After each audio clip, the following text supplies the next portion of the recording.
Well, hello everybody. Are you ready for the big rumble in Virginia? Pence, Kane, Pence. Holy crap, this is going to be like the biggest battle in the history of VP debates. I mean, this is going to make all those other ones with all those other people that were like hoping to be number two with the guys that became number two, that, you know, all those really memorable people are going to be like, wow, they're going to be like, so, I mean, we barely know their names now.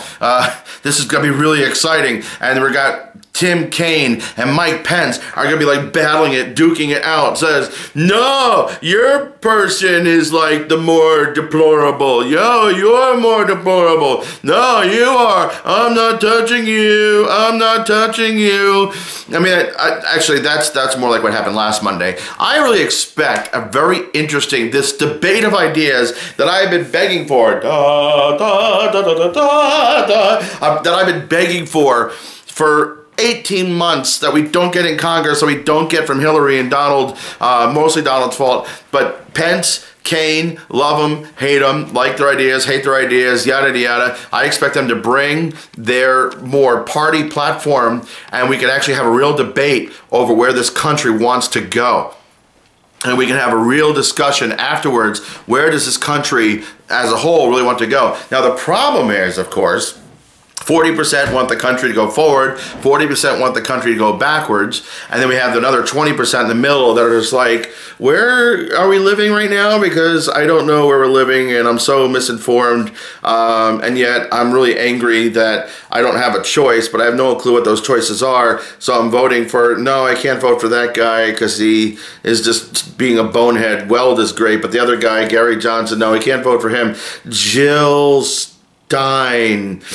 Nah, I never heard of her. So we're stuck with Trump and Hillary, and I just want to make a good, educated choice, but I'm not willing to do what it takes to get educated and make myself informed. So every other day I see stuff on the news that make me say, oh my God, I got to vote for Hillary. Oh my God, I got to vote for Trump. Oh my God, I got to, oh, maybe I'll just stay home. Oh no, but if I stay home, it's a vote for Trump. It's getting a little confusing, isn't it? It's getting a little crazy. You know why? Because it's a horrible election cycle. Are you on Facebook? I am on Periscope. Oh, I thought you were on Facebook. No, I'm on Periscope. I think I said I was going to go on Facebook, and I just realized I went on Periscope. Okay. Uh-oh. So I'm on Periscope. Oh, do me a favor, tweet on Facebook. Tell them the idiot is on the Periscope. I'm on the scope, yo. Yo, man. Yo, I'm on the scope. It's going to be a fun debate. Did you use the same hashtags again? No, I just did hashtag VP debate. Oh, I hear Rachel Maddow talking. So this is going to be a lot of fun, though, right? I got a bottle of wine open, a nice red from Trader Joe's. So, you know, it's good, cheap crap. You know, high-end cheap crap. It's cheap, it's crap, but it tastes not horrible. And I've already had a glass or two, so just one big glass. So I'm a little excited. I'm a little crazy. I made some pasta tonight. I made some chicken. I made some mushrooms and chicken, kind of like a masala sauce, but it was just like red wine, not marsala, so red wine, chicken and mushrooms and ravioli, and I'm like really well fed. I've got carbs, I got protein, and I've got wine. So I am ready for this debate. I am revved up, ready to go. So bring it. So we can start talking about all the crazy stuff the right wing wants to do, all the crazy stuff the the left wing wants to do. But what's kind of interesting though, both of these guys are very successful within their party, right? They both have time in federal government, in the Congress. Both have time as governors, as politicians. Both have, Mike Pence was a radio guy. Tim Kaine was a lawyer. Actually, I think Mike Pence is a lawyer too, right? Like, they have a lot in common, that even though they don't have anything in common, like, from what they think, but, you know, they have similar places. And I think we're going to have a very, I'm begging, I'm hoping, we're going to have a very interesting debate. So, fingers crossed, we're going to go watch the debate. It's going to be on at 9 o'clock. And if I just want to get all kinds of feedback, and I'm going to come back with you by 11 o'clock and do a post-debate, as I did last Monday. We're going to have a post-debate rant about what we saw here. I'm sorry, my TV's over there. That's why I keep looking. So I'm looking at the TV, like referencing the TV. If you're wondering, why does he keep looking over there? I'm looking at the TV. I know I feel like I had more cocaine and coffee, but I've just had some red wine. But I had a lot of carbs, and I had a lot of chicken and mushrooms. So I have all this kind of like good energy happening, right? Right. Oh yeah, that sounds good. So yeah, so we're gonna have it. So if anybody has any comments, any concerns, anything, what should be on the menu tonight for the drinking game, right? Obamacare drink. I think that's a good one. The wall to China. I'm sorry, the wall to Mexico drink. The wall to Canada, chug, if that comes up. I don't expect that to come up, but I figure, why not? If they mention Canada, chug whatever's in your glass at that point, right? Let's see, what else? Putin? Putin should be a drink. I think Putin's a good drink. Syria. If anybody mentions Aleppo, everybody just go, fuck you, Gary Johnson, out your window. Just open up your window and go, fuck you, Gary Johnson, anytime they mention the word, the city Aleppo, right? Aleppo, for those who don't know at this point still, is like the epicenter of the worst crap in Syria, where Putin and Assad, Arafat Assad, yeah, oh my God, I was brain farting myself, are bombing like innocents. You know, they claim they're going after rebels, but women and children dead. Yeah, Assad, thank you. And so, you know, that's where we're at. So what else? If they, healthcare, should we just like, you know, a drink for each topic? I think, or let's say the first time somebody says the words healthcare, because it might come up a lot, take a drink.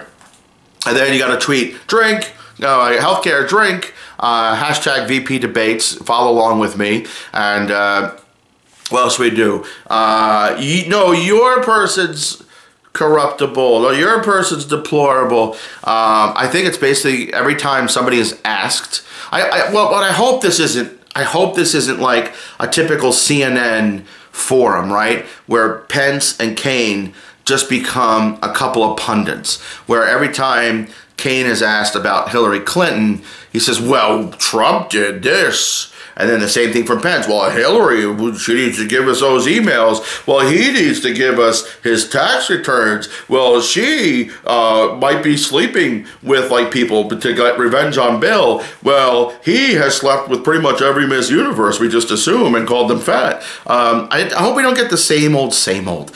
I really am begging, hoping, pleading, praying that we get a real debate of ideas so that I can stop screaming.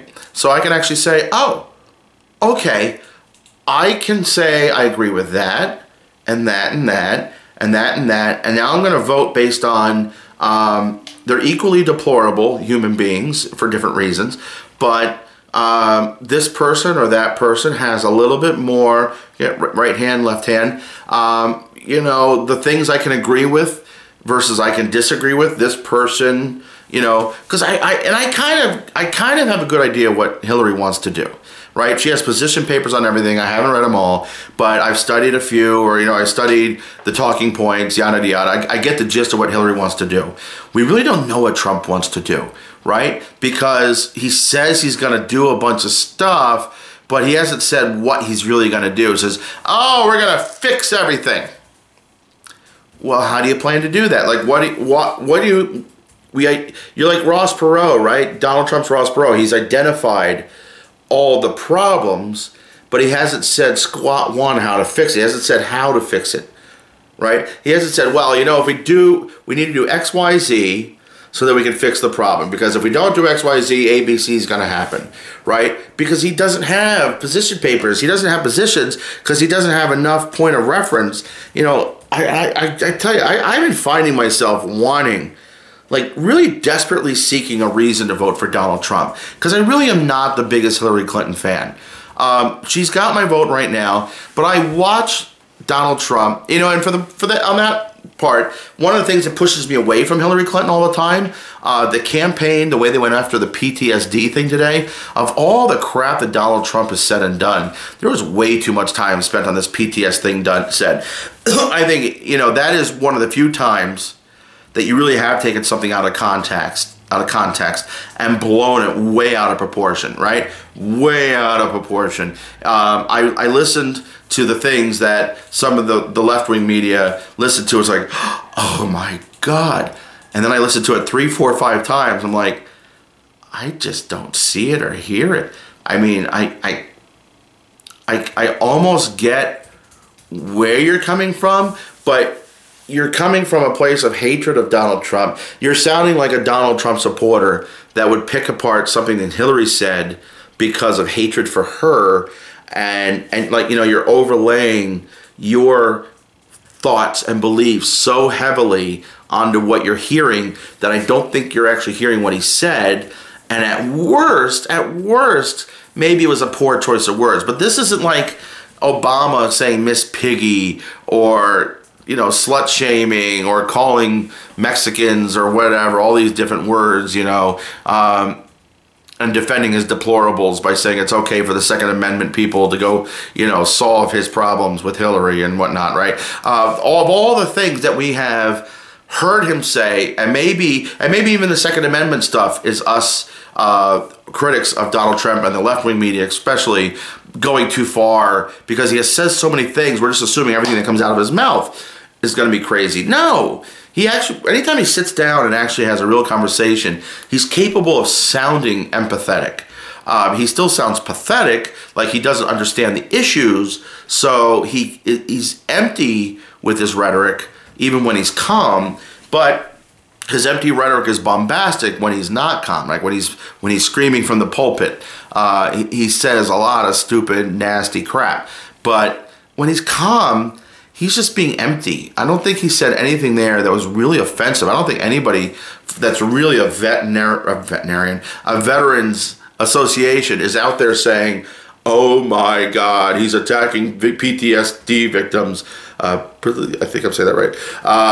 I don't think he did that. I don't think he thinks that. If he said one word, like it was a bad word choice, maybe. Oh, well, that's just him being off the cuff again. And I'm not defending Donald Trump at all. I don't like the guy. I mean, he's a douchebag. I think what they said Saturday Night Live at the end of that sketch, this was the debate last Monday night. There really was nothing exaggerated, was there? I mean, the shimmy, China, it's pronounced China, God forbid, Alec Baldwin, holy crap. Yeah, I think you should make him a full-time cast member. Although, I miss Daryl Hammond too. Daryl Hammond, although if you get Daryl Hammond on as Bill, we could have some fun. So yeah, guys, watch me with the debates. It comes on at 9 o'clock. We're gonna have a good old time. We're gonna be drinking. We're gonna be partying it up. Again, if you hear the word Aleppo, open up your window, yell it out, "Fuck you, Gary Johnson, you're a moron." And that's gonna be like, you know, it's like not everything is a drink, right? What else can we do other than just drink? Like, let's see here. If anybody talks about Hillary's stamina, we have to run around the room 3 times. Okay, we're gonna have some fun. We won't have to go to the gym in the morning. Not that I ever go to the gym, but you know, you won't have to go to the gym in the morning. What else? When we have what's a Donald Trump thing? Well, if they say the Mexican wall, just stack all your beer bottles up like a pyramid. How's that? All right, it's gonna be arts and crafts. We're gonna have time. Take a picture of it, tag me, send it to me at Walt Frazier on Twitter. Cool. Hey guys, I'm gonna run. I'm gonna wrap this up actually on my own. Not gonna let the internet phase me out here, and we're gonna see you back here close to 11 o'clock. All right, see you guys.